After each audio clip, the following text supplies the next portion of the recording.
back here on the Bossman show. Friend of the show, Coach Tom Kowalczyk of the Toledo Rockets out of the MAC Conference, 11-3 on the year. Coach, how's life within Toledo, man? You just going real well right now. 17 threes of the night I saw.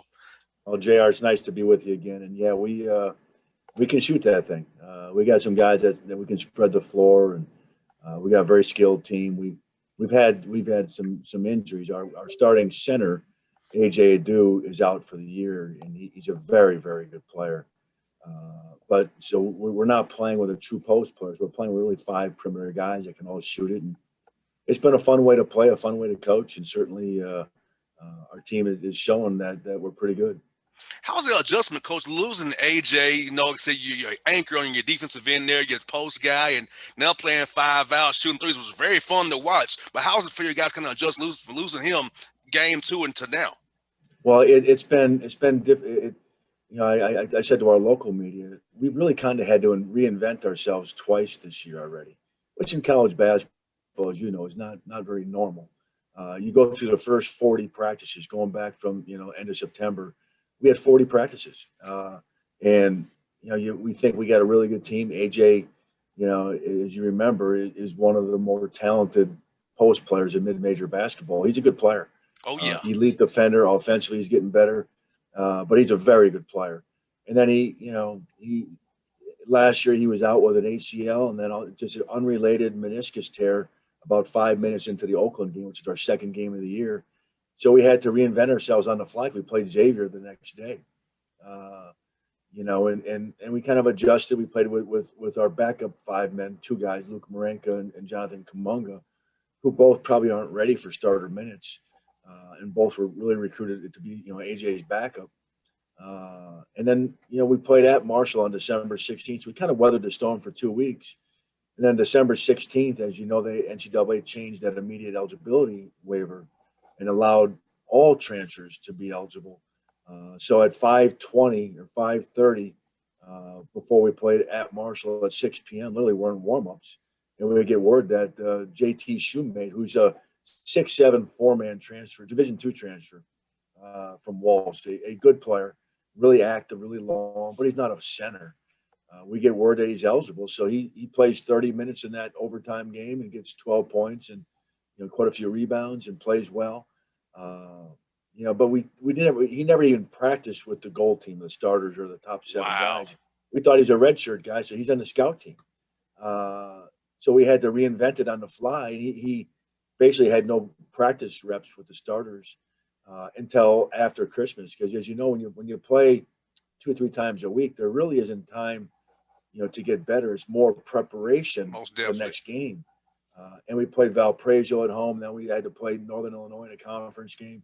So luckily, we had 5 practice days after Christmas. We got AJ up to speed. We changed philosophically differently how we're going to play at both ends of the floor, because we don't have, probably the best shot blocker in the country with AJ. So we have to play differently. We adjusted. Our players really bought into the changes, are having fun with it, but we're playing small. We're spreading people out, and we got a team that can really get into the paint and finish, and but they all can pass and shoot. Speak about your 2 seniors, Coach, who really kept you guys together. I mean, those senior guards you have, man, it really helped you out a lot this year, keeping guys up to speed, keeping your guys on the ball on point. Tell us about them and what they meant to your team this year. Well, I got 2 really good senior guards, and that's, as you know, that might be the most important thing in all of college basketball, to have really good guard play. The only better than really good guard play is veteran guard play. And I got 2 guys that have played a lot of minutes for us, have been really good players in our league. And one is obviously Marion Jackson, who all league preseason, I think, clearly one of the top players in our league. And our league's got some really good guards. You can all throw them into a hat. They're all really good. Who's the best? I'd have no idea, but my guy certainly is in the mix. Plays both ends. He's a leader. He makes big plays, big shots. And Jerry, he wasn't shooting the ball very well early on. I think he's putting too much pressure on himself to score. And last year he had to. We didn't have the same talent level on the perimeter, and he started to trust his teammates more. And because of that, we've gotten better. Our percentages in conference play are very good at both ends of the floor, and it's because Morion is settled in. He's taking really good shots, but a really good player and had a chance to have a long career. Spencer Littleson, the second senior, the heart and soul of our program. There's guys in the country, and there's probably no more than 10 that play as hard as him. I'm not saying he plays harder, but he nobody plays harder than him. I mean, he's one of those guys that just does everything. Defensively, he's constantly moving on offense, and he really is a lights out shooter. But on the offensive efficiency scale, he's top 50 players in the country right now. You look at the analytics, makes open shots. He's tough, but he's a guy that wants to be a college coach and will certainly be a good one. Most definitely. I know one thing. I want to have him on my side. I know that. Hey, it might be a GA next year for you. It sounds something for you. Yeah, but Coach, I'll tell you, man, I love looking at your team, man, because your guys are fun to watch. It reminds me of how the Don Nelson played with the We Believe Warriors when I was younger, man. Yeah. It reminds me of that, how these guys play together. Everybody 6'7" and below, man, out there getting out there, man. It's fun to watch. It's a great man. I know you love AJ, but that's fun to watch, that small ball bombing away, shooting them threes, man. It's really fun to watch. It's enjoyable. I didn't know this stat until a local media person told me it today.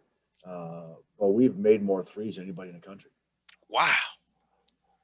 Now we don't have the most threes per game, but because we've played 14 games, a lot of teams haven't played as many games as us.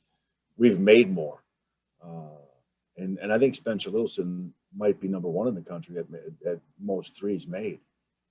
So we are, but it's not just Spencer. It's and to be perfectly honest, one of the best things that JT Shoemate does is shoot threes, and currently right now, on the season, he's 0 for 8. Wow. So you look at his stats from Walsh at Division II. That's one of the best things he does. He's a very good shooter. He just hasn't had many opportunities, and I think he's passed up a lot of good open threes, and we got to work on that with him.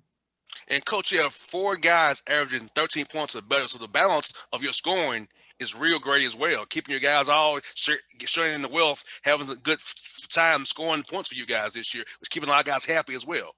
Yeah, in conference play, to take it a step further, we have JT Shoemate averaging 9.6. Keyshawn Saunders is 8.5, and Mattia is 7.7. So that's we got close to 7 guys at that double digit figures. Any one of those 7 can easily score in double figures. We've had 2 games where we had 6 in double figures, and the 7th score had 8. So we are a balanced team, which I think really is helpful, that they can't just key on Morion Jackson. And Morion's assist numbers are very good. So we're moving the ball, we're spreading the floor, but we're not just a shooting team though either. We can play off the dribble, and we can score in the post as well. And it'd be helpful come March because in tournament time you need to have more than 5, 6 guys. You have 8 guys that can score for you, even if you go farther if you need to. So having that depth is going to really help you come conference tournament time, and hopefully get in the tournament and cause some trouble as well. There's no question about that. And we've played a really good schedule to prepare us. We've played against a really good Bradley team that's back-to-back Missouri Valley Conference champions. We lost at the buzzer, had chances. We lost a 1-possession game to Xavier. And then we went up to Michigan, and we thought, we were playing well. We didn't play good in that game, but give them credit. I tell you what, I'm sure you've seen Michigan play. They're as good as advertised. I don't know how everybody missed a boat on them in the preseason polls, but man, they're good, and they are extremely well coached. You can tell he's got a lot of Eric Spoelstra influence at Michigan. He's cutting edge offensively. They are very, very good. Oh yeah, and from watching the Miami, like you said, covering Atlanta Hawks the way I do, I see a lot of those same concepts, helping off the strong side, 3 there, gaps and slots. I mean, trying to protect the paint, building the wall. Yeah, the same things I saw the Heat do to the Hawks all these years, man. I'm seeing Juwan do it in Michigan as well. Yes, there's no question about it. Now, Coach, you mentioned you played 14 games. How blessed are you knowing that you played 14 games, knowing a year where some teams still aren't playing 4, some teams haven't been playing this year. So how blessed are you and your staff and your players to know that, hey, you're getting to play ball 14 games already this year, in this weird COVID year? Yeah, we are blessed, but I give Brian Jones, our trainer, Roger Cruz, our team physician, the plan that they put into place for our athletic department and the Mid-American Conference is exceptional. And we've been very transparent about it. A big reason why we played 14 games, we had 8 players and myself all get it together in October. We've all had it, so we're still in the 90 days. So that's a big reason why. And we've also, the guys that haven't had it, they've been, sent, everybody's been very safe. We're doing a good job of doing what we're supposed to with masks on. But the one thing I'll tell you about that whole thing, what I learned is, some people, when you get it, look at you, well, what'd you do wrong? Some people do everything right and they can be unbelievably safe and just come into contact with an asymptomatic person and you get it and it comes to your team that way. But I think we've been really safe. And even though we've been really safe, I think I was really safe. I still got it. And I respect the heck out of that virus. I'll tell you that. I was gonna ask you about that, Coach. How's your recovery been, and how you feeling these days? I feel great. Most of our players have very mild symptoms. I had probably 3 days of pretty severe fever. I never had anything respiratory at all. Um, the worst thing I had, I was dizzy a lot. But other than that, I was fine. I feel for the people that have gone through worse, and obviously the individuals that are no longer with us and their families. And Coach, also this summer, been away from your guys. I know you love your guys, man. So having to be more of a father figure, a brother, a mentor, a counselor, how was that process when you don't have the guys you can touch them every day? You can do it via Zoom, FaceTime, and text, and kind of keep your guys' minds fresh and not let negativity take them over, and then them succumbing to negativity, and all going on around us this summer. Yeah, March through July was probably the worst for our program, simply because we couldn't have guys on campus. Once they came back in July, it was a breath of fresh air. They needed to get out of the house, get away from their families a little bit. They got cooped up, and to be around their teammates and work on what they really want to do. And it was great to get them back. Uh, I think our university's done a really good job of trying to protect our students. But it's been a different year. But I was talking with a local writer today, and it's almost like we as college coaches are on sabbatical. We have so much time right now, and it's we're not out recruiting. We're not allowed to. We're not allowed to go to fundraisers. We're not allowed to go meet with donors for the most part. So how much film can you watch? I mean, I think you can overdo it. So my staff, we practice at 9 o'clock in the morning. They get in, fairly early, but 9 o'clock in the morning, and then they're out of the office by 4 with their families. There's no recruiting trips. We're fresh. We're enjoying our team. We love being around our guys. But the staff I told them to take advantage of that, because that's never happened in my 30+ year career. Typically when you get into January and February as a college coach, assistant head coach, doesn't matter. There's a fatigue factor for the coaches too now, not just the players, because you're out in a car till midnight, watching high school games, and you get back and you got to go to practice in the morning and get ready for the next preparation. It's a nonstop grind. Where now I'm home at 4 with my family, home for dinner, and I'm actually cooking a little bit. I mean, Oh wow! and I go to yoga every morning. So it's been. I don't want to say we don't work hard, but we don't have the long hours like we did. We work smart. And it's been a refreshing time, I think, for all coaches that way. Now we're dealing with the other side of trying to help our players with mental health, with being quarantined, et cetera, and because it's such a difficult time. But there has been some blessings to this as well.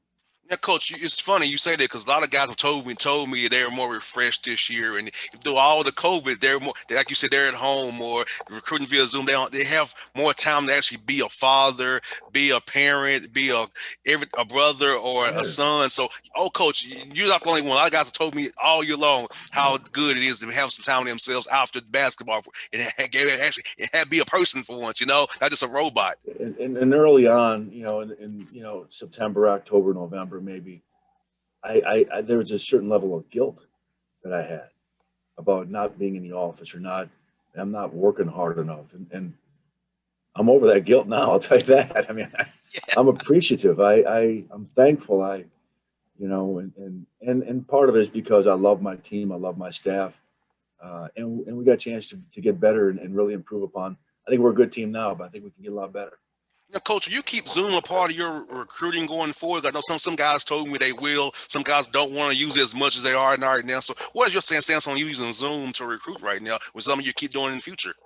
I think Zoom and FaceTime are tremendous. I try to, with recruits, do more FaceTime than I do calls, simply because I think it says more of a personal connection when you see their face, look them in the eyes.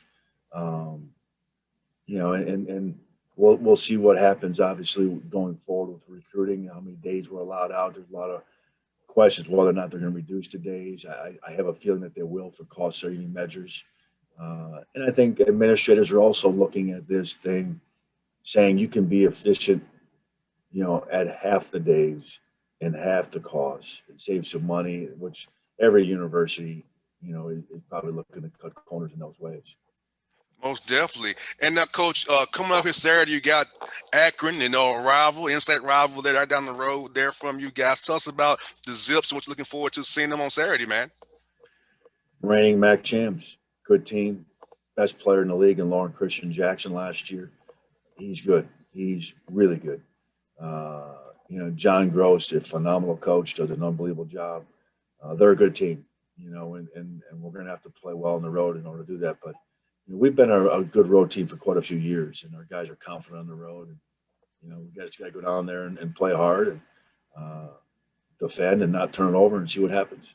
That's what I got for you, Coach. What was your quarantine hobby that did this year, man? Mine was playing the guitar and walking around the neighborhood, so I learned how to play on the guitar. What about you, Coach? What was your hobby while doing the quarantine here? You know what? And this goes back to the fatigue level for me. I was up at we have a lake house in Michigan, so I left my family and went to this lake house for 10 days by myself, which was safer for my family. And I brought with me. I watched every MAC game from last year. Wow. So what it did, it reduced my workload this week, last week, next week. I didn't have to go watch last year's Kent State game. You know, 2 weeks ago when we played Kent State, or you know, we play Akron Saturday. I didn't have to watch yesterday. I wasn't watching Toledo versus Akron last year. I watched it in October, but took very detailed notes. Still fresh in my mind. I can watch Northern Illinois versus Akron and Ohio U versus Akron. Not worry. So it was one less game to watch, is what I'm saying. Oh yeah. So I watched a lot of film. I wasn't fortunate enough to have good weather during my 10-day break, but I did get outside a little bit. So I really couldn't walk much, but I watched a lot of film, to be honest with you, and just tried to, you know, do that and did a lot of Zoom calls with recruits as well during that time. Most definitely. But Coach Kowalczyk, thank you for your time as always. It was good to catch up with you. You also have a great team. You always been great with your time for the show, man. Thank you so much for always being there for me whenever I call on you, man. Hey, anytime. I'd love to do it. Thank you, Appreciate the Coach. opportunity. Anytime, Okay, Coach. Be blessed. And I'll talk to you real soon. You too. Thanks, man. All right.